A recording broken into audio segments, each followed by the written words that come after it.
My expectations for this episode were not high.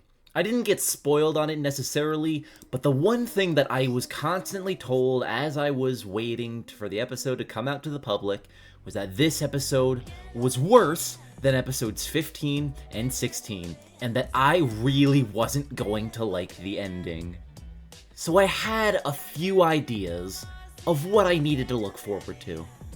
And I still don't think that quite captured how terrible this viewing experience was. I hope you like how my angry sprite looks, cause you're gonna see a lot of it. See, normally when I tackle these episodes, I like to start off with the positives. You know, make sure that I'm not being too overly negative and giving the episode credit where it's due. I can't do that here, because this episode has so few positives, and the ones that it does have don't have anything to do with the characters. Well, tangentially they do, but for the most part, nah. All of the problems that I was tolerating in the past few episodes have come to a boiling point here, and I can't really ignore them anymore. Take the scene on screen, for instance. You know, Trevor's little thing with Emily and Derek. I like Emily. I like Trevor. I don't really give a fuck what happens between him and Derek. Who actually likes Derek? A serious question, because from my perspective, he has nothing going for him except that he kinda acts like a great value version of Chris. I do not want these two to get together because I believe that Trevor deserves much better, and I think the only satisfying way to end this plotline is for Trevor to get together with Emily, because they just make sense for each other. But this is small potatoes. If you've seen this episode, which I'm assuming you have, and if you've seen my previous episode reviews, which I'm also assuming you have, I think you have a pretty good idea as to what I don't like about this episode. There's obviously Riya, but you know what? Now's not the time. I think we're gonna save Riya for last, because we gotta talk about what they've been doing with Connor. Over these past couple of episodes, I've been nice to Connor. This scene is really, really good, and I like it a lot. It's one of the things that I wanted from Connor way back in Season 2 when his arc was just beginning, but ended due to his early exit.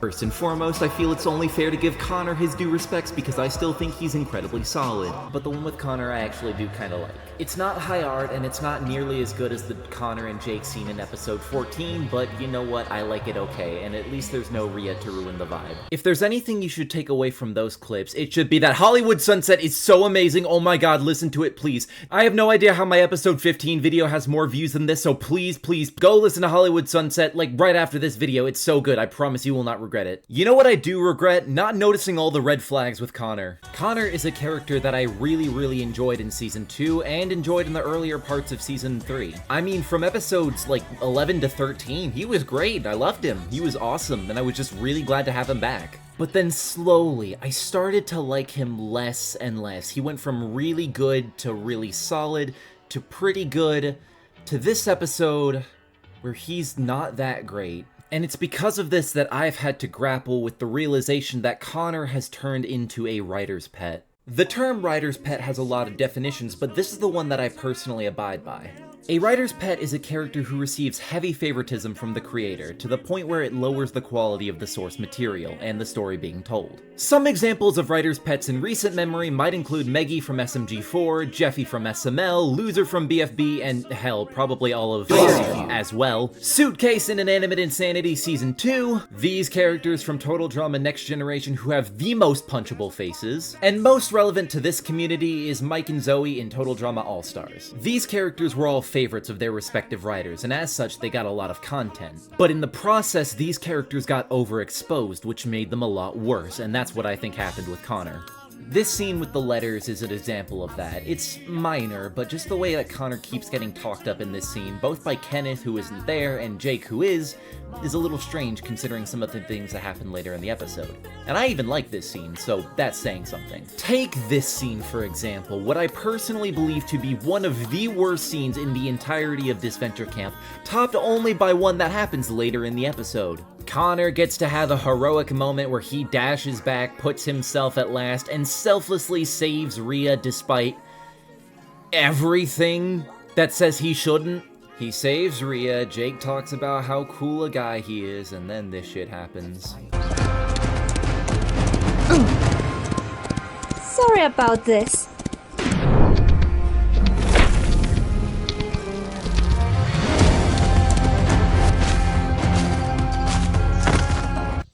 No, they'll get medical down here. He'll be all right. Jake! What? I can't feel my legs. I'm, wait, huh, no, wait, no, hold on, there's no way they, what? No, I've handled a lot of Connor melodrama up to this point, but this is just too excessive.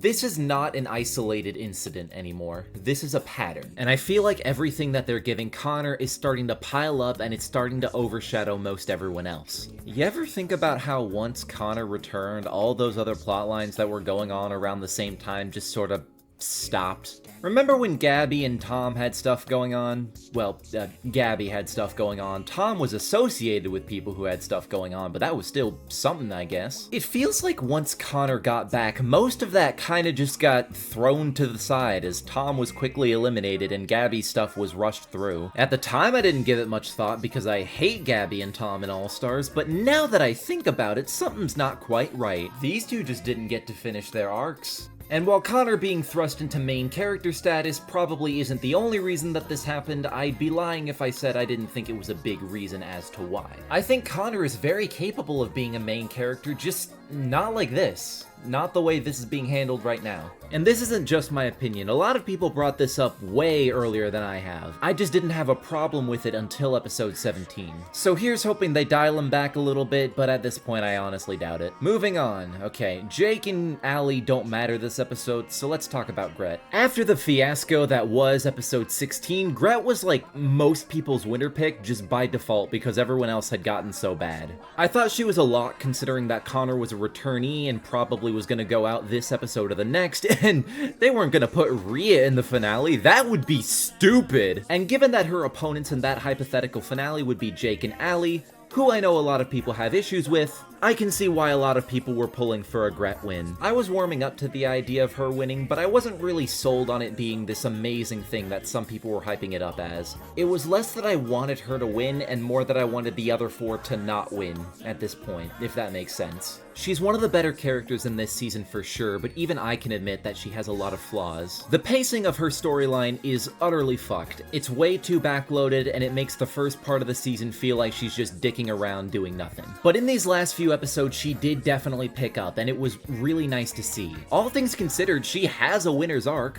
With Yule, with Gabby, she had more than enough win equity to at least be a decent winner. So color me surprised when it turns out that the person eliminated this episode was Grett. I was so surprised. I thought for sure that Grett was gonna go farther, but it looks like she only got 5th place. Odd Nations really subverted my expectations with this one. They are so good at Odd Nations, you need to stop doing this. You keep trying to make eliminations that are surprising over eliminations that make sense, and it is really not helping your show. Admittedly, given the scenes with Allie and Connor, Grett's elimination actually makes more sense than most of the other characters. I heard this sentiment going around a lot, especially when season 1 was the most popular, by people saying, oh, Disventure Camp handles elimination so much better than Total Drama because they use strategy and they don't just vote the person who lost the challenge and they're so much better, blah-de-blah-de-blah-de-blah-de-blah. All-Stars especially has awful eliminations. Not an awful elimination order, although I do think the order is bad,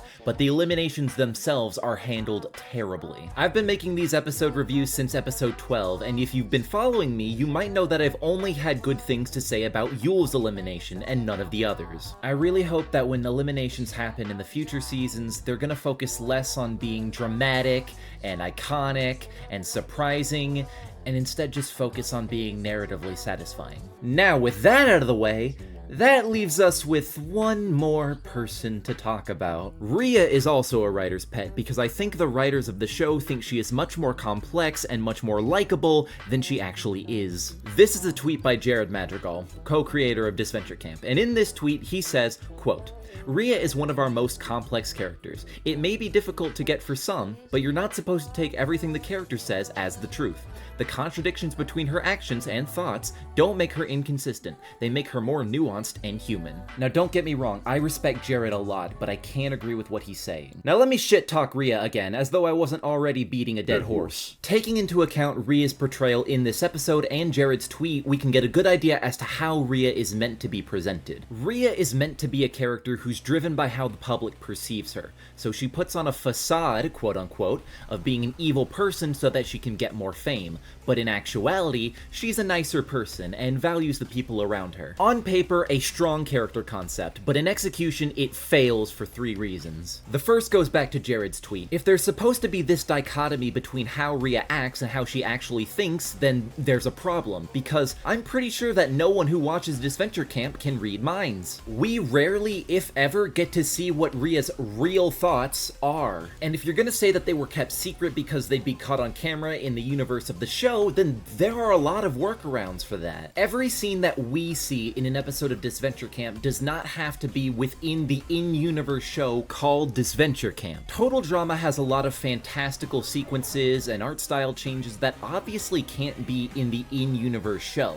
but they are there to give us, the audience, something to look at. Disventure Camp could have something similar, where there are scenes that are explicitly out of the view of cameras, where Riya could act more like her quote-unquote authentic self, and that would give us a better idea of who she really is. Alternatively, you could give her one character to interact with where she can be her authentic self. I think Alec was meant to be that character, but the execution was not good, so I hardly count that. But because Riya doesn't have any outlets like these, she never has a chance to be her real self. So at that point, can you really call her a complex character if the elements that make her complex are almost always hidden away? Secondly, we know Riya values her career a lot, to the point where she's willing to throw most everything else away just so she can remain famous, and that's why she behaves like such a bitch! But given what she does on All Stars, I'm starting to think that at some point these actions would start to hurt her career more than help. Obviously, if an actress has a good performance, she's going to get credit for it. That I understand. But she wasn't performing in Season 2. And moreover, in-universe, Season 2 wasn't a scripted production, it was a reality show. If Disventure Camp is leaning for a more realistic tone, then Riya should have been lambasted for letting Aiden fall. And because she behaves so much worse in this season, I don't see why she thinks this is going to be a net positive for her. Within the universe of the show, she should be divisive at best and absolutely despised at worst. If Allie got so much shit for being boring, then Riya should have got something for being a terrible person. Because that's who Riya is. She's a terrible person. Because actions speak louder than words, and they definitely speak louder than thoughts. I don't think Riya should get any credit after the bad things she does just because, oh look, she feels bad about it. And there is a third reason as to why I think Riya is just the worst, but I can't really explain it to you right here. I think it's best that I just show you my live reaction to the episode, as that summed up my thoughts pretty well. Oh my god! Oh fucking hell. No. This is not the play. This is not the play. That's the king, old man. I don't... No! Why is, like, everything that you could do wrong with this character now going even more wrong? Fuck this, man! Have fun in a wheelchair for the rest of your life.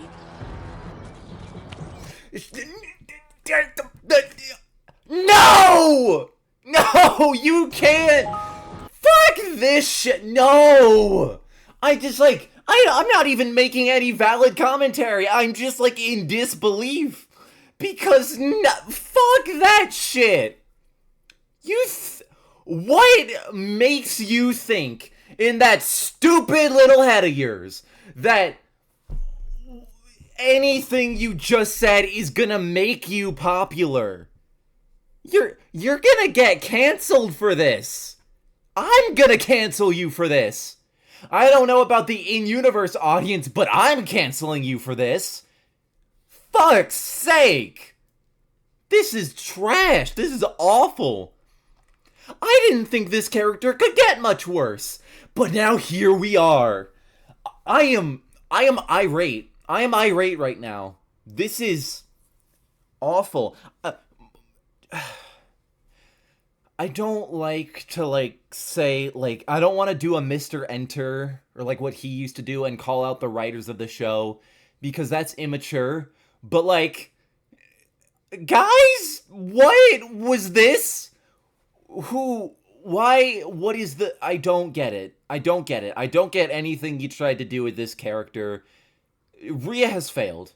Riya has failed as a character, and there is nothing positive about her. I don't even know what to say at this point, because that's because I get what they're trying to do, because in one of my last videos I said don't make her pure evil because that ruins her in season 2, and then don't make her sympathetic because that would fuck things up too. So this is a middle road, but the way you can't have your cake and eat it too. Because I can't feel bad for Riya. And these two things don't work. Because I want you to be, oh, Riya is this complex character. She does these bad things, but she feels bad about them. So she's complex and good and well written. And no, that's not how that works. Because what you accidentally did was you made it to where this character is a paradox. She does these awful, awful things, but you're supposed to be oh, she feels bad. That's not good enough. That's not good enough. She needs more than she just feels bad. Because at this point, she should know better. The biggest reason why I've been holding back on just blasting Riya these past few episodes is because I wasn't completely sure what the intention behind her was. I don't know if her story is going to end with her being alone and suffering, or if it's going to be with her being forgiven. But I don't like either of those endings, because they take something away from the character that Riya once was. But after I watched that scene, suddenly none of that even mattered anymore. Remember this scene where Riya was hanging off the tree and Connor had to save her? Gosh, that's awfully similar to what happened in the DC2 finale, right? I thought so too. And I thought that surely, because of the way she just callously threw Connor to the side shortly after that, this was solidifying her as a villain who wasn't gonna be redeemed.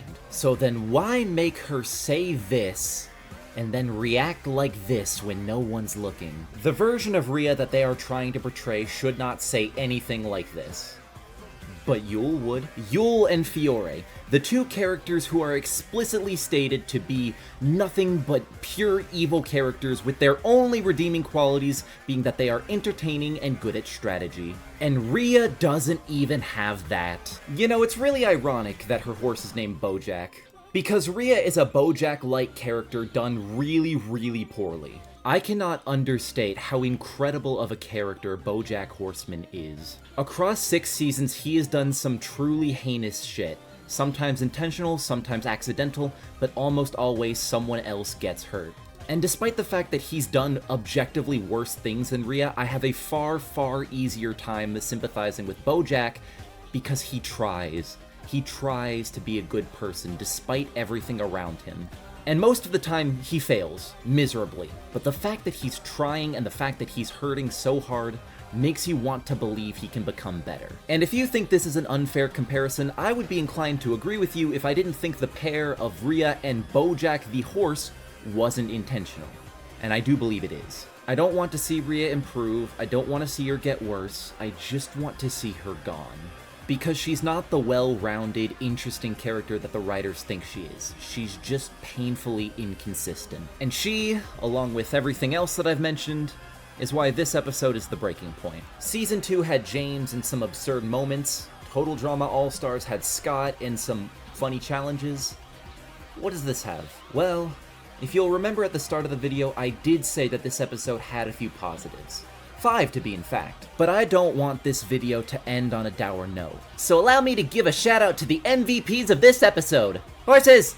I love the horses so much. They're so pretty and I want to pet them and they look so nice and oh my god, I love them so much. They carried this episode by far. I say this with complete and utter seriousness. My top 5 favorite characters in Disventure Camp All-Stars are just the 5 horses. I mean that. Odd Nations, please allow us to buy greetings for the horses. Please, please, I beg of you. It would be so cool. You would get so much money from me. So yeah, I like the horses a lot. So yeah, that's about it. My expectations for the remainder of this season are in the toilet. So, that's nice. Tragically, this is the type of content that gets me the most views. So, looks like I'm sticking with that for a while. Disventure Camp Season 1 rankings are gonna be out in a while. I have the script almost done, and from there I just need to stick to the editing. God damn, am I excited to talk about something that I actually like. Yeah, but that's the end of the video. Please like and subscribe for more content, and goodbye.